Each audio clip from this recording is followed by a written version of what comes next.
गावठण साखळेच्या श्री सातेरी केळबाई देवीचो कळस सोमारा राती 12 वरांचेर वाजयत गाजयत साखळे पावलो।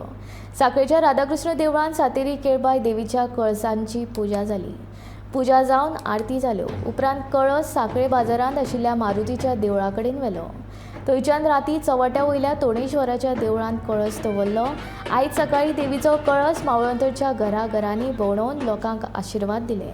बुधवारा बाजारपेठ गोकुळवाडी घराघरांनी फिरयतले उपरांत तोणेश्वराच्या देवळान कोल जातलो। मागीर वज्रे गांवांत कळस भोंवतलो। निमणे गावठणच्या देवळान सामुहीक कोलाम उत्सवाचो समारोप जातलो।